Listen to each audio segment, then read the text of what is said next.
დაზუსტებები კითხვის ავტორებისგან, ფრაქციისგან ქართველებმა არ არის. ზეპირი კითხვები თუ არის, ვთხოვთ რომ დააფიქსიროთ მოთხოვნა ფრაქციებიდან და პოლიტიკურ ჯგუფებიდან. ორი წუთი არის გამოყოფილი ზეპირი კითხვებისთვის. ორი კითხვა არის 7 კაციან ჯგუფზე. ახლა ხედავ რომ ხალხის ძალა და ევროპელი სოციალისტები როგორც 7 კაციან ჯგუფი, თუმცა 3 ადამიანია, 3 კითხვაა და ორი კითხვა არის წესით დაშვებული და იქნებ ერთმანეთში შეთანხმდეთ, რომ ორი კითხვა დაისვას თქვენ ჯგუფიდან და ორი კითხვა არის ფრაქცია საქართველოსი. გთხოვთ რომ ევროპელი სოციალისტები და ხალხის ძალიდან ერთი მოთხოვნა რომ მოხსნათ. 3 არის ახლა სოზარ სუბარი, ვლადიმერ ბოჟაძე, დიმიტრი ხუნდაძე და ერთი რომ მოხსნათ და ორი კითხვა ქონდეს 7 კაციან ჯგუფს.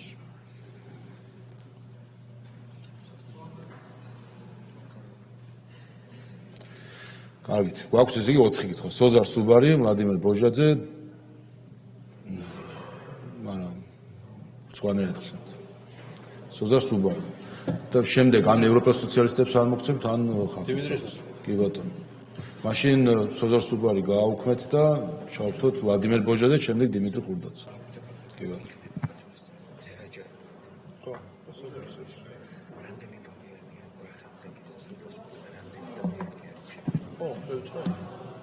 ბატონო გისურვებთ. მადლობა ბატონ თავმჯდომარე, მადლობა პრემიერ-მინისტრს საინტერესო მოხსენებისთვის. ბატონო პრემიერ-მინისტრმა რა თქმა უნდა ამ თემებზე ისაუბრა, თუმცა მაინც მინდა საზოგადოებისთვის კიდევ უფრო ნათელი გახდეს და უფრო დეტალურად გვიპასუხოთ და განმარტოთ.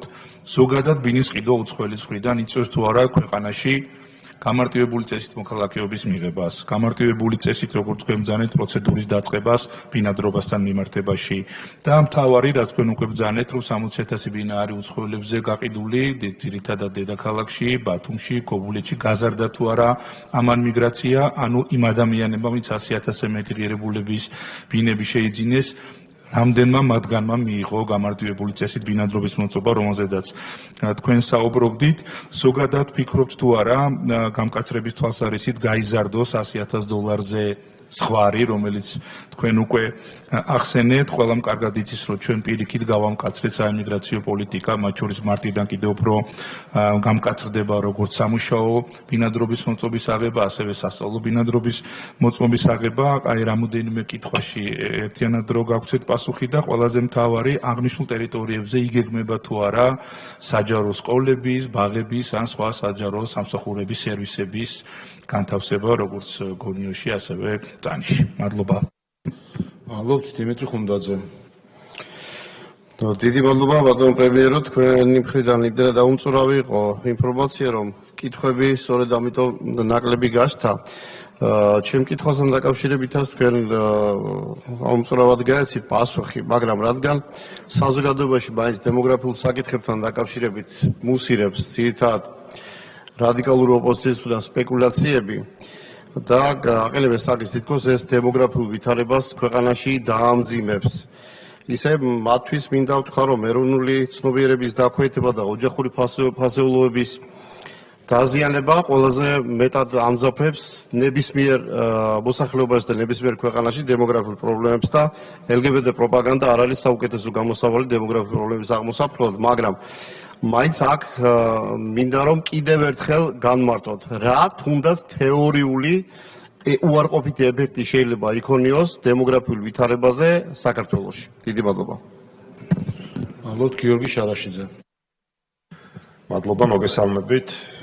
აქ მოხსენებელი საუბრობდა რომ თითქოს მიუხედავად იმისა რომ ამ ხელშეკრულებას აქვს კომერციული საიდუმლოების სტატუსი, ძირითადი ინფორმაცია, რაც შეიძლება ჩაითვალოს ყველაზე მეტად აქტუალური ინფორმაციად, მაინც საჯაროა. და მხოლოდ რაღაც დეტალებია გაუმჭვირვალე. და მინდა შევახსენო მას და თქვენსაც, თქვენს ცნობილი გამოთქმა ეშმაკი დეტალებშია. არ ვიცი ეს ჩემი კითხვა რამდენად დეტალია, თუ ჩემი აზრით დეტალი არ არის ძალიან მნიშვნელოვანია, მაგრამ მაინც მინდა გთხოვოთ დაზუსტება შემდეგი რამის, რაც ეხება პოტენციურ დავებს, რაც რა თქმა უნდა ამ შემთხვევაში თუ რამეზე უნდა ესაუბრა,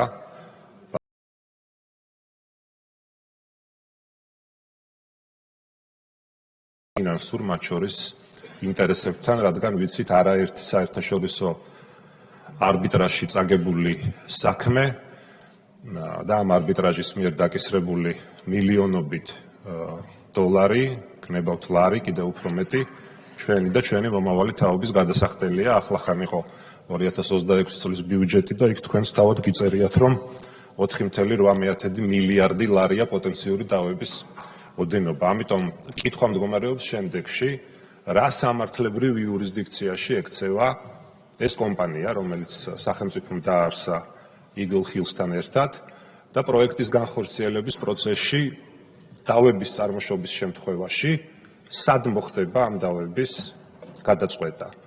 ანუ ეს მოხდება საქართველოს მართლმსაჯულების სისტემაში და სასამართლო სისტემაში, თუ არის ვალდებულება, რომ მოგვიწიოს საერთაშორისო არბიტრაჟში დავა და თუ ეს ასეა და რეალურად საქმე გვაქვს საერთაშორისო არბიტრაჟთან, თვლით თუ არა, რომ ეს შეიცავს ძალიან დიდ პოტენციურ ფინანსურ რისკს. მადლობთ. ვიკა ფილფანი. მოგესალმებით. ზუსტად 1 წლის წინ თქვენ საქართველოს მოქალაქეებს განუცხადეთ თქვენი მთავრობის მიერ მიღებული გადაწყვეტილება, რომ შეგეჩერებინათ ევროინტეგრაციის პროცესი. რის შემდეგაც დაიწყო საქართველოს იზოლირება დასავლეთიდან. ამის შემდეგ ყველა ხილვადობით თქვენთან დაკავშირებულმა პარტიამ ნეიტრალური საქართველოსთვის აქტიურად დაიწყო მათი მთავარი პოლიტიკური მოთხოვნის გაჟღერება, რომ საქართველომ უარი უნდა თქვას ევროატლანტიკურ ორიენტაციაზე და გამოაცხადოს ნეიტრალიტეტი. გარდა იმისა, რომ ეს პარტია ფაქტობრივად გამოიყენება პროკურატურისა და სასამართლოსთვის ქართული ოცნების დაკვეთების ფორმალურ გადასაცემად, სამთავრობო მედია და ქართული ოცნების ყველა მედია რესურსი ნეიტრალურ საქართველოს აქტიურად ეხმარება, რომ ნეიტრალიტეტი აქციოს დღის მთავარ საკითხად. ამან ფაქტობრივად კამპანიის ხასიათი მიიღო ბოლო თვეების განმავლობაში. ჩემი შეკითხვა მდგომარეობს შემდეგში. ბატონო კობახიძე, გთხოვთ მითხრათ თქვენი მოსაზრება. იზიარებთ თუ არა თქვენი ქვემდგომი პარტიის რიტორიკას, ნეიტრალური საქართველოს რიტორიკას და ნეიტრალიტეტის გამოცხადებას. ქალბატონო ვიკა, მიგითითებთ, რომ ეს არ გახლავთ ინტერპელაციის თემა, ამიტომ კითხვა მოხსნილია. თუმცა აქვე მინდა განგიმარტოთ, რომ სწორედ ამიტომ გვაქვს ჩვენ ინტერპელაციები, რომ თქვენ შეგეძლოთ წინა 4 შაბათს, თამდე 19 ნოემბრამდე ეს კითხვა წერილობით ფორმულირებით მიგემართათ ამ კითხვით პრემიერ-მინისტრისთვის და ამ თემაზე იქნებოდა ინტერპელაცია და მოგახსენებდათ ყველა პასუხს. ამიტომ გთხოვთ, რომ რეგლამენტს გაიცნოთ კიდევ ერთხელ, ისარგებლოთ რეგლამენტით შემოთავაზებული ინსტრუმენტებით და მოგეცემათ შესაძლებლობა, რა თქმა უნდა, პრემიერ-მინისტრი იქნება თუ ნებისმიერი მინისტრი ინტერპელაციის წესით ზუსტად ეს კითხვები დასვა და ამ თემებზე გქონდეს დებატები. ამ შემთხვევაში ამ კითხვას მე მოვხსნი.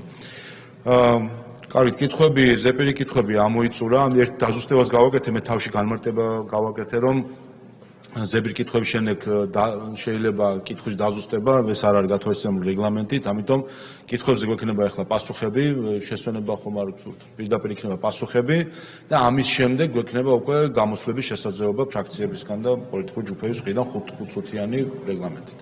გისმენთ ბატონო პრემიერ. მადლობა ბატონო თავმჯდომარე, მადლობა თითოეულ დეპუტატს შეკითხვებისთვის. რაც შეეხება ბინადრობის ნებართვას და მოქალაქეობას და ნებართვების მიღებას, მოქალაქეობის მიღებას და მის კავშირს ბინების გაყიდვასთან. რეალურად მოქალაქეობას რაც შეეხება, არავითარ კავშირში რეალურად არ არის მოქალაქეობის მინიჭებასთან, მიღებასთან, ბინების ყიდვა-გაყიდვის საკითხი. ბინის ყიდვის საფუძველზე არავინ არ იღებს საქართველოს მოქალაქეობას. რაც შეეხება ბინადრობის ნებართვას, კიდევ ერთხელ მინდა განმარტო, რომ ბინის შეძენის შემთხვევაში ადამიანი უცხოელი იღებს მხოლოდ მოკლევადიან ბინადრობის ნებართვას 6 თვიდან 12 თვემდე ვადით. შესაბამისად, ბინის ყიდვასთან ვერავითარი ფორმით ვერ იქნება დაკავშირებული უცხო ქვეყნის მოქალაქის საქართველოში საცხოვრებლად დარჩენა. იმისათვის, რომ ადამიანი დარჩეს საცხოვრებლად საქართველოში, ხანგრძლივი ვადით, ან თუნდაც საშუალო ვადით, 1 წელიწადზე მეტი ვადით, მას სჭირდება კონკრეტული სხვა პირობების საკმაყოფილება, რასთან დაკავშირებითაც მსჯელობენ შესაბამისი უწყებები, მაგალითად ეს შეიძლება იყოს ბინადრობის ნებართვა, რომელიც სასწავლო დანიშნულებით გაიცემა და ასე შემდეგ, ხო? ანუ ბინასთან დაკავშირებული არ არის არავითარი ფორმით ადამიანის საცხოვრებლად დარჩენა საქართველოში. ეს არის ის, რასაც ადგენს საქართველოს კანონმდებლობა. რაც შეეხება ზოგადად მიგრაციას, კიდევ ერთხელ, თუ იქნება ინტერესი, ჩვენ შეგვიძლია დეტალური ინფორმაცია სხვა ინტერპელაციის ფარგლებში გაგიზიაროთ ზოგადად მიგრაციასთან დაკავშირებით. აქაც ხშირად მანიპულირებენ ხოლმე ციფრებით, 10%-ს ასახელებენ ხოლმე უცხოელების სტატისტიკაზე როცა საუბრობენ საქართველოში. რეალურად საქსტატმა დაასრულა საყოველთაო აღწერის პროცესი, თუმცა ჯერ დასაზუსტებელია ჩაშლილი ინფორმაცია საქართველოს ცხოვრები ადამიანების მოქალაქეობასთან დაკავშირებით. ერთი რაც განაცხადა დღემდე საქსტატმა არის ის, რომ მინიმუმ საქართველოს მოსახლეობაში საქართველოს მოქალაქეები არიან 93.4%. მინიმუმ. რჩება 6.6%, საიდანაც ბევრის მოქალაქეობის საკითხი არის უბრალოდ დასაზუსტებელი, ესენი არ არიან აპრიორი უცხოელი მოქალაქეები, უბრალოდ მათი დიდი ნაწილის მოქალაქეობის საკითხი არის დასაზუსტებელი. რაც შეეხება გადანაწილებას, ძირითადი რა ინფორმაციაც შეგვიძლია უხეშად გაგიზიაროთ, ეს არის ის, რომ ყავს 37,000 სტუდენტი, აქედან უდიდესი უმრავლესობა არიან ინდოელები და კიდევ ერთხელ შეგვიძლია ამასთან დაკავშირებით სარგე ინტერპელაცია დავგეგმოთ. ასევე არის მაგალითად 25,000 უკრაინელი ტოლვილი, რომელიც შეიფარა ჩვენმა ქვეყანამ.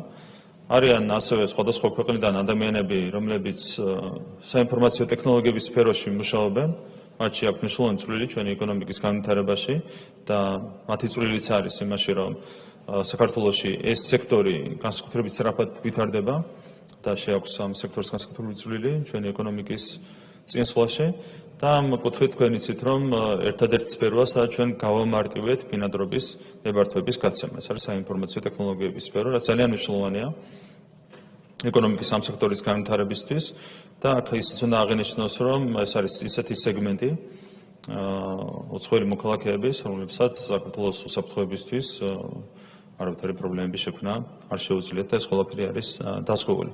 კიდევ ერთხელ, თუ დეტალური ინფორმაცია იქნება საჭირო საიმიგრაციო პოლიტიკასთან დაკავშირებით, შეგვიძლია ცალკე ინტერპელაცია დავუთმოთ ამ საკითხს.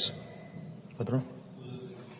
სტუდენტები შეგვიძლია ცალკე განვიხილოთ. კიდევ ერთხელ, რა არის რაოდენობა, რაოდენობა კი ვთქვით, მაგრამ როგორია სტატისტიკა, ჩაშლილი სტატისტიკა და რა არის ეკონომიკაში წვლილი, რა არის დასაქმებაში წვლილი, ბიუჯეტში წვლილი, ეს ყველაფერი შეგვიძლია დეტალურად განვიხილოთ და ამის საფუძველზე შეგვიძლია მივიღოთ გადაწყვეტილებები სახელმწიფო პოლიტიკის გაგრძელებასთან დაკავშირებით. რეალურად ზოგადად შემიძლია გითხრათ, რომ ეკონომიკაში წვლილი არის საკმაოდ დიდი და ახლობით შარშან ზუსტად უпроსორად ეკონომიკაში წვლილი იყო 1,2 მილიონი ლარი.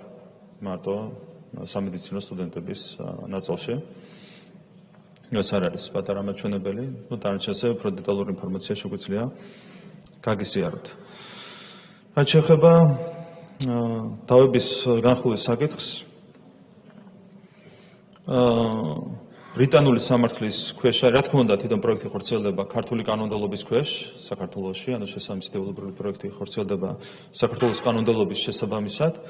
თუ წარმოიშვა დავა ორ მხარეს შორის, ანუ საქართველოს სახელმწიფოსა და კომპანია გილჰილს შორის, ამ შემთხვევაში მოქმედებს ბრიტანული სამართალი ხელშეკრულების თანახმად და ესეც არის მიღებული პრაქტიკა და კონკრეტულად ციურიხის არბიტრაჟის მიერ განიხილება შესაძლო ნებისმიერი დავა. ეს არის გათვალისწინებული ამ ხელშეკრულებით, რომელიც არის დადებული საქართველოს სახელმწიფოსა და კომპანია Eagle Hills შორის.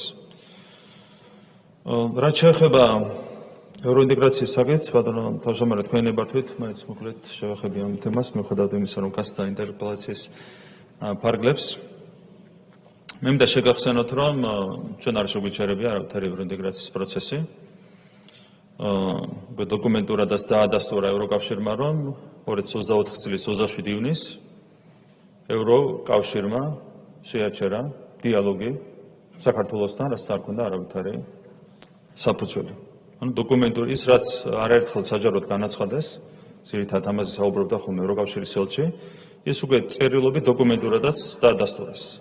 რომ 2024 წლის 27 ივნისს თავად ევროპულმა ბიუროკრატიამ მიიღო გადაწყვეტილება საქართველოსთან დიალოგის შეჩერების თაობაზე, რაც იყო უკიდურესად უსამართლო გადაწყვეტილება ქართველი ხალხის მიმართ. და შემდეგ გამოაცხადეს უტიფრად, რომ თითქოს ჩვენ შევაჩერეთ ის, რაც მათ უკვე ივნისში ჰქონდათ შეჩერებული.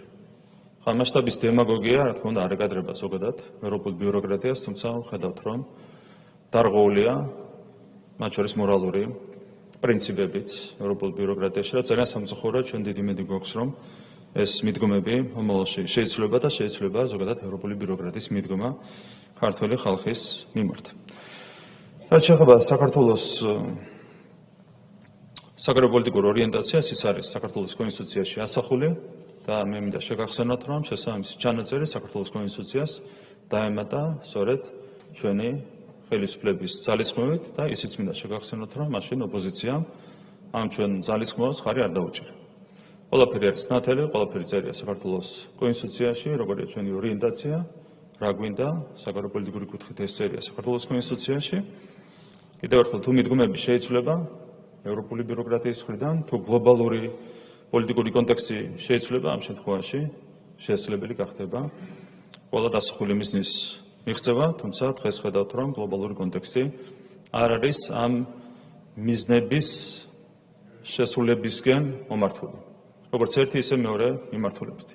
თქვენ ხედავთ, როგორ ვითარდება ნატო-უკრაინის ურთიერთობები, რაც აისახება, რა თქმა უნდა, სხვა ქვეყნებზეც. ხედავთ კიდევ ერთხელ, როგორია ევროპული ბიუროკრატიის მიდგომა კონკრეტულად ჩვენი ქვეყნის მიმართ. იმედი ვიქონიათ, რომ ეს მიდგომები შეიცვლება, რაც შეეხება ჩვენს პოზიციას, ჩვენი პოზიცია არის ცხადი, ის არის დაფიქსირებული არა მხოლოდ საქართველოს კონსტიტუციაში, არამედ ის არის დაფიქსირებული ჩვენ საჯარო განცხადებებში და ეს ყველაფერი არის ჩვენი ქმედებების თანმდევი ნაწილი. აქედან გამომდინარე, მე ვფიქრობ, რომ ჩვენი საგარეო პოლიტიკური ორიენტირება არის აბსოლუტურად კაფიო და ცხადი. დიდი მადლობა. მადლობა. დიდი მადლობა. აჩვენის მადლობა ბოლო კითხვაზე პასუხის გაცემისთვის და უნდა დავაკორექტირო ჩემი განმარტება, რომელიც ქალბატონ მიკაფილფანს მივეცი.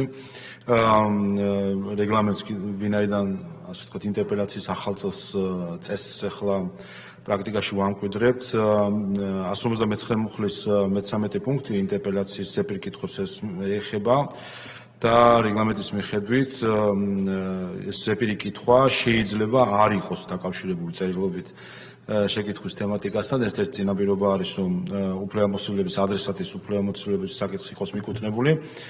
ესეც კიდევ ერთხელ აჩვენებს, თუ რამდენად მათ შორის ოპოზიციაზე განსაკუთრებულად ორიენტირებული იყო ინტერპელაციის ახალი რეგულაციები, ასე რომ საომალოდაც ამის შესაძლებლობა გექნებათ, რომ ადრესატს თემატიკის მიღმა, თუმცა მის უფლებამოსილების ფარგლებში დაუსვათ კითხვა.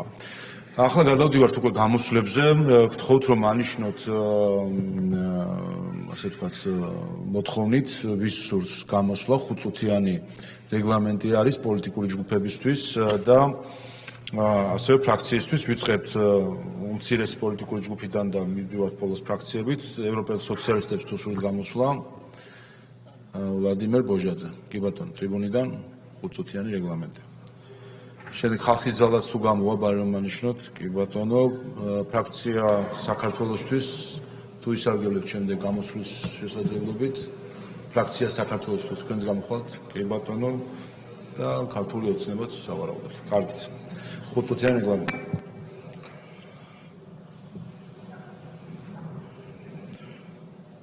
მოგესალმებით, ბატონო პრემიერ-მინისტრო, კიდევ ერთხელ მიესალმები ჩემს კოლეგებს, მიესალმები მედიას. მინდა რა თქმა უნდა ისევ იმ პროექტზე ვისაუბრო, რომელზედაც დღეს ინტერპელაცია შედგა, ძალიან მნიშვნელოვანია ჩვენი ქვეყნისთვის ასეთი პროექტების განხორციელება, მისასალმებელია, რომ ჩვენს ქვეყანაში ისტორიულად ყველაზე მნიშვნელოვანი ინვესტიცია განხორციელდება უახლოესი წლების განმავლობაში და რა თქმა უნდა ძალიან მნიშვნელოვანია, რომ ამ პროექტს ჰქონდეს არა მხოლოდ სახელმწიფოს, არა მხოლოდ ხელისუფლების, მათ შორის საზოგადოების მხარდაჭერა და ბუნებრივია მნიშვნელოვანია, რომ საზოგადოებას ის ინფორმაცია, რომელიც დღეს ჩვენ პრემიერ-მინისტრისგან მოვისმინეთ, კიდევ არაერთხელ მიეწოდოს, თუმცა იმ საფრთხეებიდან გამომდინარე და იმ ორგანიზებული შეტევის ფონზე, რომელიც მიმდინარეობს ამ პროექტის მიმართ, მაინც მინდა ჩვენი პოზიცია დავაფიქსირო, იმისათვის, რომ კიდევ უფრო უკეთესად იყოს განმარტებული, რას გულისხმობს აღნიშნული პროექტი და რამდენად იწევს კიდევ მეორე, მათ შორის საქართველოში, არ მხოლოდ ამ პროექტში, არამედ ნებისმიერ სხვა პროექტში, უცხოელების მხრიდან ბინის ყიდვა არ იწევს, როგორც თქვა უკვე აქ არც მოქალაქეობის მინიჭებას, არც გამარტივებული ბინადრობის მოწყობის მიღებას და შესაბამისად არანაირი საფრთხე ჩვენს ქვეყანაში ამ მიმართულებით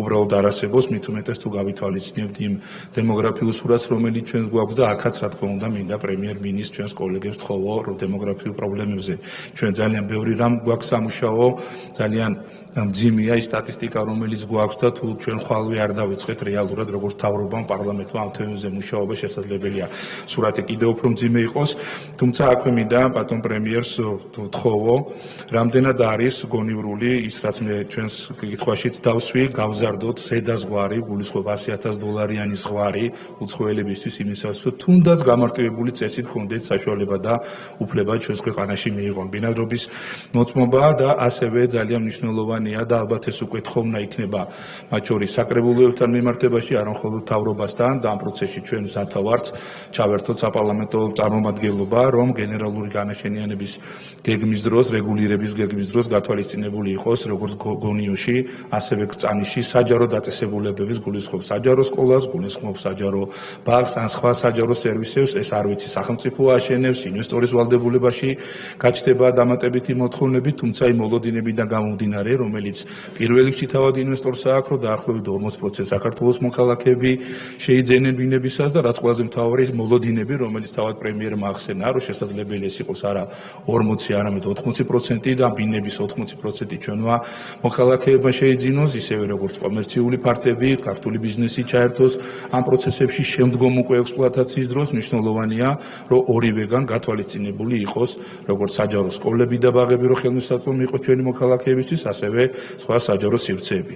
რაც შეეხება ზოგადად პროექტს, ბუნებრივია ეს პროექტი კიდევ ერთხელ მინდა გავიმეორო, არის ძალიან მნიშვნელოვანი ჩვენი ქვეყნისთვის, ჩვენი ქვეყნის ეკონომიკისთვის, როგორც დასაქმების თვალსაზრისით, და აქ უკვე ითქვა, რომ 24,000 დროებითი სამუშაო ადგილი შეიქმნება, თუმცა როცა ჩვენ განათლების რეფორმაზე საუბრობთ, აქაც მნიშვნელოვანია ამ პროექტს რამდენად დაეწევა ჩვენი განათლების სისტემა და უზრუნველყოფს სწორედ მიუხედავად იმისა, რომ მათ შორის ინვესტორის ინტერესიც არის, რომ საქართველოს მოქალაქეები დასაქმდნენ, კვალიფიციური მუშახელი იყოს სწორედ საქართველოს მოქალაქეები, სწორედ მათ მიიღონ დამატებითი შემოსავალი და ყველაზე მთავარი აქ უკვე ითქვა, ფაქტობრივად გარანტირებული 8,000 უკვე მუდმივი სამუშაო ადგილი, სადაც ასევე ჩვენ დაგვჭირდება სხვადასხვა სპეციალობების ადამიანები და აქაც რა თქმა უნდა სახელმწიფო უნდა იყოს აქტიურად ჩართული, გადამზადდნენ ჩვენი მოქალაქეები, მიიღონ შესაბამისი კვალიფიკაცია და მიიღონ მერე უკვე შესაბამისი მაღალი ანაზღაურება. კიდევ ერთხელ ვაფიქსირებ ჩვენი პოლიტიკური გუნდის მხარდაჭერას აღნიშნული პროექტის მიმართ და კიდევ ერთხელ ვაფიქსირებ ჩვენ მზაობას ჩავერთოთ დეტალურად პროექტის განხილვაში,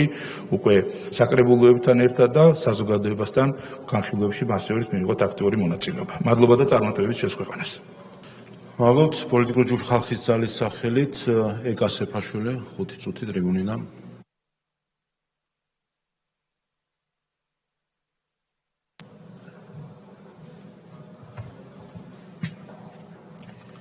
მოგესალმებით ყველას. ბატონო პრემიერ-მინისტრო, ძალიან დიდი მადლობა ასეთი დაწვრილებული და ყოველმხრივი ინფორმაციის მოწოდებისათვის იმ გრანდიოზული ეკონომიკური პროექტის შესახებ, რომელსაც საქართველოსათვის ძალიან ბევრი სიკეთის მოტანა შეუძლია. და მე აქ ყურადღებას გავამახვილებ მხოლოდ რამდენიმე მათგანზე, რომელიც პირდაპირ აისახება ხალხის კეთილდღეობას. პირველ რიგში ეს არის სიგნალი მცირე და საშუალო მეწარმეებისათვის, რომ მათი ბიზნესი გაფართოვდება და მათი მომავალი ბიზნეს საქმიანობა მომგებიანი იქნება. ეს არის სიგნალი დამწყები ბიზნესმენებისათვის, რომ მათი წამოწყება თუ მათი ინვესტიცია და მათი ახალი ინვესტიციები წარმატებული იქნება. და ეს რას ნიშნავს? ეს ნიშნავს მეტ შემოსავლებს ბიუჯეტში, მეტ გარემონტებულ თუ ახლად აშენებულ ბაღს თუ სკოლას, მეტი ინფრასტრუქტურულ პროექტს, მეტი სპორტული თუ ტურისტული ინფრასტრუქტურა, ამბულატორიები სოფლად, მეტი რესურსი სოციალური პროგრამებისათვის და ასე შემდეგ. და ირიბად, რომელიც ერთი შეხედვით შეიძლება არ ჩანდეს ასე ამ პროექტის განხორციელების თანხმდენილად, ეს არის ასევე სიგნალი იმ სხვა საერთაშორისო ინვესტორებისათვის, რომლებიც სწორედ აი ამ პროექტის წარმატების განხორციელებით კიდევ ერთხელ დარწმუნდებიან, რომ საქართველო უსაფრთხო ქვეყანაა, რომ ქვეყანაში საინვესტიციო კლიმატი კარგია და ღირს ამ ქვეყანაში დაბანდება, რომ ის ეკონომიკური ზრდა სწორედ ისე არის კოორდინირებული და ისე არის დაგეგმილი, რომ ეს საერთაშორისო ინვესტიციებისთვისაც არის მომგებიანი და ეს რა თქმა უნდა ისევ და ისევ საბიუჯეტო შემოსავლების გაზრდაში, მცირე საშუალო თუ მსხვილი ბიზნესის განვითარებაში აისახება და რა თქმა უნდა ჩვენი ქვეყნის ხალხის კეთილდღეობის უპირობო გაზრდაში აისახება. სწორედ აი ამას ეწინააღმდეგებიან ის მავნე ძალები, რომლებიც საქართველოში არიან დაბუდებული და მე მათ მხოლოდ და მხოლოდ აგენტურას ვუწოდებ, რატომღაც მათ რადიკალურ ოპოზიციად მოიხსენიებენ, მაგრამ ეს არ არის ოპოზიცია, არც რადიკალური და არც არანაირი. ეს არის აგენტურა, რომელიც ფინანსდება უცხო ქვეყნიდან და რომელიც მართულია უცხო ქვეყნიდან. და რა თქმა უნდა, მათ არავით არის სიკეთე საქართველოსათვის არ უნდათ. მე როგორ დაარწმუნონ მოსახლეობა, რომ საქართველოში ყველაფერი ცუდად არის, რომ თურმე ქვეყანა არ ვითარდება. მაშინ ხო ვეღარაფრით დაარწმუნებენ ქართულ მოსახლეობას და საქართველოში მცხოვრებ ხალხს, რომ ქვეყანა თურმე ბნელით არის მოცული. სწორედ აი ამის ეშინიათ და სწორედ აი ამ დავალებას ასრულებენ და იბრძვიან იმ მართველი გუნდის წინააღმდეგ, რომელიც სინამდვილეში ყველაფერს აკეთებს იმისათვის, რომ ქვეყანაში იყოს მშვიდობა, სტაბილურობა და უსაფრთხოება. სწორედ ის გარემო, რომელიც ასე საჭიროა ასეთი მსხვილი ეკონომიკური პროექტების განხორციელებისათვის. და სწორედ აი ამის არ მოხდენა უნდათ საქართველოში. მე წარმატებას ვუსურვებ, ბატონო პრემიერო, თქვენ და თქვენ გუნდს, ყველა იმ ადამიანს, ვინც ჩართულია ამ გრანდიოზული პროექტის განხორციელებაში და რა თქმა უნდა წარმატებას ვუსურვებ ქვეყანას. თუმცა ერთი ნეგატიური მომენტი მაინც არის. იმის მაგივრად, რომ ჩვენ ვიფიქროთ, რომ როგორ განვახორციელოთ ეს პროექტი საუკეთესოდ, რომ რაც შეიძლება მეტი სიკეთე და სარგებელი მიიღოს ქვეყანამ, ამის მაგივრად აქ გამოვდივართ და ვცდილობთ, რომ აი ამ აგენტურას გავცეთ პასუხი, რომ ხალხი, რომელიც პანიკაში ჩავარდა მათი ტყუილი ნარატიების და მათი დეზინფორმაციის და დემაგოგიის გამო, რომ როგორმე დავამშვიდოთ. ბატონო პრემიერო, ხალხის ძალის სახელით ჩვენ ასეთი ინიციატივა გვაქვს განსახილველად თუ წარმოგიდგენთ და კარგი იქნება, ჩვენ ვფიქრობთ, რომ ასეთი მიდგომის შესახებ ვიმსჯელოთ და ვიფიქროთ. ხომ არ იქნება კარგი, რომ ეს ხელშეკრულება გავასაჯაროვოთ, ოღონდ რა თქმა უნდა, ყველა საიდუმლო კომერციული ინფორმაციის ისევ და ისევ კონფიდენციალურად შენახვისათვის, იმის გამო, რომ ბოლო მოეღოს ამ უსაფუძვლო, უსაგნო კრიტიკას და დეზინფორმაციას საზოგადოებაში, რათა საზოგადოების ის ნაწილი, რომელიც გულწრფელად შეშინდა და რომელსაც მართლა გონია, რომ რაღაცა საშინელება შეიძლება მოხდეს საქართველოში, რომ ეს ხალხი დამშვიდეს. აი ჩვენი ხალხის ძალის სახელით აი ეს ინიციატივა გვაქვს და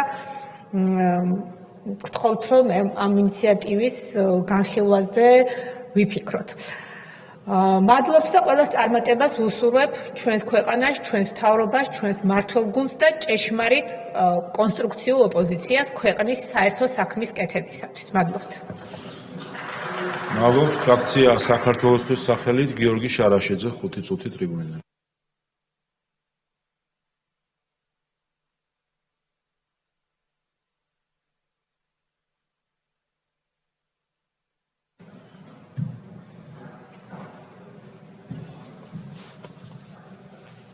მოგესალმებით. პირველ რიგში კომპლიმენტით მინდა დავიწყო ბატონ მოხსენებელთან. ძალიან კარგად გამოსდის კონკრეტული სამშენებლო კომპანიის, ასე ვთქვათ, გნებავთ კაპიტლების, გნებავთ მარკეტინგის მენეჯერობა და მინდა მოუწოდო ამ სფეროში ჩართულ ბევრ ადამიანს საქართველოში განსაკუთრებით დაკვირვებით მოусმინონ და უყურონ ბატონი კობახიძის გამოსვლას, როგორი ენთუზიაზმით საუბრობს იმ დაგეგმილ მოგებაზე, რაც შეიძლება ამ კომპანია იგილ ხილსმა შეიძლება მიიღოს საქართველოში განხორციელებული პროექტების შედეგად. რაც შეეხება დანარჩენ საკითხებს და კითხვებს, რაც ჩვენ გვაქვს ამ ხელშეკრულებასთან დაკავშირებით და პირველ რიგში მის გაუმჭვირვალობასთან დაკავშირებით, რადგან მთავარი პრობლემა, რაც დღეს ხალხს აწუხებს, არის პირველ რიგში ის, რომ ბოლომდე არ ვიცით რეალურად რა ხდება და მინდა ჩამოვთვალო ყველა ის საკითხი, რაზეც თქვენ არისაუბრეთ დღეს. პირველ რიგში უმთავრესი თემა გახლავთ მიწის ღირებულება.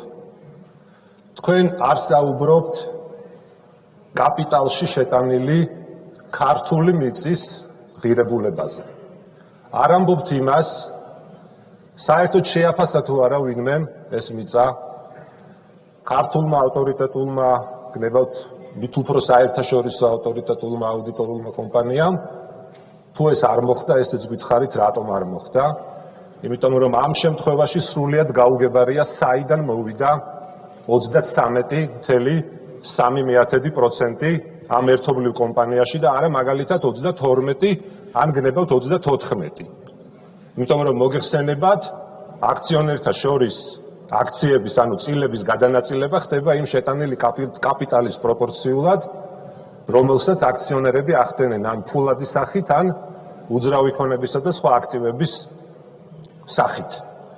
სხვა შემთხვევაში ის კითხვები, რაც საზოგადოებას ლეგიტიმურად აქვს, ნამდვილად ლეგიტიმურია, იმიტომ რომ ჩვენ არ ვიცით, რამდენ ხანში სრულდება ეს პროექტი. თქვენ ვარაუდებზე საუბრობთ, როდესაც ამბობთ, რომ დაახლოებით 10 წელიწადში შეიძლება დასრულდეს და მივიღოთ აქედან გარკვეული მოგება და ციფრებიც დაასახელეთ. ჩემთვის ასევე გაუგებარია, როგორ შეიძლება მოგება აქციონერებს შორის, ანუ ამ შემთხვევაში იგივ ხილსა და საქართველოს მხარეს შორის განაწილდეს პროექტის დასრულებამდე. გნებავთ ბუღალტრულად და გნებავთ რეალურად. იმიტომ რომ მოგება არის იმის მოგება, როდესაც ესა თუ ის კომპანია აღებულ ვალდებულებებს ბოლომდე ასრულებს, ყველა ვალდებულებას ისტუმრებს, ყველა კრედიტორთან და დებიტორთან არის, ასე ვთქვათ, აქვს ვალდებულებებიც და კრედიტორული დავალიანებებიც გასტუმრებული და ამის შემდეგ ხდება მოგების განაწილება და თუ არ ვიცით ჩვენ როდის დადგება ეს მომენტი, როდესაც ამ მოგებას ქართული მხარე მიიღებს და რა თქმა უნდა სრულიად გაუგებარია, როგორ შეიძლება მოგება მივიღოთ, მაგრამ წელსვე მივიღებთ მაგალითად მოგებას, ან 2026 წელს უკვე მივიღებთ მოგებას. ეს ლეგიტიმური კითხვებია. მე გეტყვით, რომ ვერ მივიღებთ ფიზიკურად, არა იმიტომ რომ არ გვინდა, არამედ იმიტომ რომ ვერ მივიღებთ. შეუძლებელია კიდევ ვიმეორებ, გნებავთ ბუღალტრულად და გნებავთ ფაქტობრივად ამ მოგების განაწილება პროექტის დასრულებამდე, ხას უსვა. ეხლა რაც შეეხება ზოგადად ძალიან დიდი დრო დაუთმეთ თქვენ, ასე ვთქვათ, პოლიტიკური პარტიების მხრიდან ამ პროექტის კრიტიკას. ეხლა ჩვენ სხვაზე ნამდვილად ვერ ვისაუბრებთ, მაგრამ მინდა იცოდეთ ჩვენი პოლიტიკური ძალის პოზიცია ზოგადად ინვესტიციებთან დაკავშირებით, რომ ჩვენ რა თქმა უნდა ყოველთვის ვიქნებით მომხრე ამ ქვეყანაში ინვესტიციების შემოსვლის. რაც მეტი ინვესტიცია შემოვა, მით უკეთესი და არასდროს არ ვიქნებით ქსენოფობიის მომხრე. არასდროს არ ვიქნებით ქსენოფობიის მომხრე, რადგან დღეს საქართველოში პრობლემა ის კი არ არის, რომ უცხო ქვეყნის მოქალაქეები საქართველოში უძრავ ქონებას, ბინებს, სახლებს ყიდულობენ. პრობლემა სულ სხვა რამეა, რაზეც თქვენ არ გისაუბრიათ. პრობლემა არის ის, რომ თქვენი მმართველობის პირობებში ისტორიულად მაღალია სოციალურად დაუცველი ადამიანების რაოდენობა, რომელიც 700.000 აჭარბებს. თქვენი მმართველობის პირობებში საქართველოში სამწუხაროდ უფრო მეტი ადამიანი იღუპება, ვიდრე იბადება და გვაქვს უარყოფითი დემოგრაფიული ბალანსი და თქვენი მმართველობის, 30 წამი დაალო. 30 წამი. ყველაზე მეტი ადამიანი გარბის ამ ქვეყნიდან ემიგრაციაში, იმიტომ რომ შეუძლებელია აქ მათ იპოვონ შესაბამისი რესურსი საკუთარი ოჯახების სარჩენად. ეს არის პრობლემა და არა ის, რაზეც თქვენ საუბრობთ, გასაგებია რომ ოპოზიციურ პარტიებზე დაყრდნობით, მაგრამ საუბრობთ, რომ თითქოს პრობლემა აქ არის ის, რომ უცხოელები ყიდულობენ უძრავ ქონებას საქართველოში. და კიდევ ერთი კითხვა თუ შეიძლება დამიმატეთ, ამის დავასრულებ, რაც ეხება ინვესტიციის სტრუქტურას. ჩვენ გვაინტერესებს ეს 6.6 მილიარდი დოლარი როგორ არის განაწილებული. რას გულისხმობ? რა წილი აქვს ამ ინვესტიციაში, მაგალითად, საბანკო სესხებს და არის თუ არა გათვალისწინებული ის, რომ კომპანიამ ანუ ინვესტორმა შეიძლება აიღოს სესხი და ეს არ იყოს მისი პირადი შენატანი კაპიტალში. რა წილი აქვს უშუალოდ პირდაპირ უცხოურ ინვესტიციას? ბოლო 30 წამსაც დაგემატებთ და რამ საერთო ახალ შეპესეში ასე ვთქვათ შეტანილ პირდაპირ ინვესტიციას და რა წილი აქვს წინასწარ გაყიდვებს. იმიტომ რომ ჩვენ უნდა გვესმოდეს რომ თუ აქ პირდაპირი უცხოური ინვესტიციების წილი არის გაცილებით ნაკლები, მაშინ ჩვენ აღარ საუბრობთ უკვე ინვესტიციებზე და საუბრობთ სრულიად სხვა მოდელზე. ამიტომ ეს რელევანტური კითხვები არსებობს და სანამ კიდევ ვიმეორებ, სანამ ხალხს არ ექნება ბოლომდე პასუხები ამ კითხვებთან დაკავშირებით,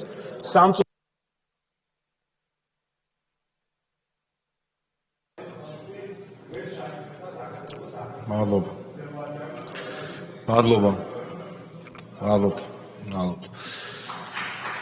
ფრაქცია ქართული ოცნების სახელით ირაკლი გერცხალია 5 წუთი. ჩვენ კოლეგებო შემდეგ გვექნება დასკვნითი სიტყვის შემდეგ შესვენება 2 საათამდე დაახლოებით შევისვენეთ 9 საათი და გავაგრძელებთ მე როგორ მეორე საკითხი. პირველ რიგში ბატონო პრემიერო, დიდი მადლობა ამ უწურავი პასუხებისთვის. კიდევ ერთხელ ჩვენმა საზოგადოებამ აქ საკანონმდებლო ორგანოდან, ამ უმაღლესი ტრიბუნიდან მოისმინა ამ უწურავი პასუხი ყველა იმ კითხვაზე, რაც საზოგადოებას ჰქონდა და მათ შორის ისეთ კითხვებზე, რომელიც ისე ვთქვათ შევადგინეთ და გამოვაგზავნეთ თქვენთან, რომელი კითხვების ირგვლისა და თემების ირგვლივაც ცდილობდნენ ეს აგენტები პირდაპირ მნიშვნელობით შეექმნათ რაღაც სპეკულაცია და ესპეკულირათ. დიდი მადლობა კიდევ ერთხელ დარწმუნებული ვარ, რომ ის რო ახმები ის დათესვასაც ცდილობენ საბოლოოდ გაქარწყდა კიდევ ერთხელ აქ ამ ტრიბუნიდან. ეხლა რაც შეეხება ჩვენს წინა გამოსვლელს, ჩვენ როდესაც თქვენ მეგობრებო, თქვენ მოგმართავთ, შემოხვედით აქ პირველად, ჩვენ გითხარით შემდეგი რამ, რომ ყოველ დღე მოგიწევთ თავის მართლება, რომ არ ხართ ნაცები. კოლექტიური ნაცები, იგივე აგენტები და მათი შთამომავლები. ყოველ დღე. ეხლა მეორე, რაც მოგიწევთ ასევე გაეცდოთ კულტურის ქცევის წესებს. ამაში პირველში ჩვენ ვერ დაგეხმარებით მაგ თავის მართლებაში, მაგრამ აი ამ კულტურაში და რომ შეიგრძნოთ სათხართ რეალურად და როგორ დაილაპარაკოთ, ამაში ნამდვილად დაგეხმარებით, ამის პირობას გაძლევთ. ეს მეორე. მაგრამ რთულია ჩვენ დაგეხმარებით, იმიტომ რომ ეს ამოდის გამომდინარეობს აღზრდიდან. რომ გამოდიხართ ამ ტრიბუნასთან, ესმის, რომ რაღაც სიახლეა თქვენთვის, ძალიან რთულია ღმერთმა დაგვიფაროს თითოეულ ჩვენთაგას და ღირსეულ ქართულს, რომ თქვენ მდგომარეობაში წარმოვიდგინოთ ზოგადად თავი. რასაც თქვენ წარმოადგენთ როგორ ძალასაც. როდესაც პოლიტიკურ ძალაზე საუბრობთ და ჩვენი პოლიტიკური ძალა, რომ სირცხვილია. კიდევ ერთხელ, რამდენიც აუდა ისაუბროთ, მოგიწევთ. აი ეხლა თქვენ დღეს თქვენი გამოსვლით ეცადეთ რომ თავი გემართლებინათ რომ არ ყოფილიყავით ნაცები. არ გამოგივიდათ მეგობრებო გილოცავთ, რაც შეეხება კულტურას, ჩვენ აუცილებლად დაგეხმარებით რომ უფრო კულტურულად მოიქცეთ თქვენი რიტორიკით, მიმართვის წესით და ასე შემდეგ. ამის პირობას ჩვენ გაძლევთ. კიდევ ერთხელ ბატონო პრემიერო და ბოლოს მე მინდა უმრავლესობის სახელით უპირობო მხარდაჭერა ჩვენი ქვეყნის მიმართ თითოეულ ნაბიჯში, რომელიც იქნება გადადგმული ჩვენი ქვეყნის კეთილდღეობისთვის. თითოეულ ნაბიჯში უპირობო მხარდაჭერა მთელი უმრავლესობის სახელით და კიდევ მეუბრუნდები, რაც შეეხება ლობირებას კულტურასთან დაკავშირებით, როდესაც თქვი ბატონთან მიმართებით, ეგრეთ წოდებულ პოლიტიკურ ჯგუფთან, თანაყოფთან, რაც შეეხება ლობირებას, უსამშობლომ არ იცის, რას ნიშნავს ქვეყნის ლობირება. მხოლოდ მერკანტილური აზროვნების მქონე ადამიანმა იცის ის, რას თქვენ თქვით.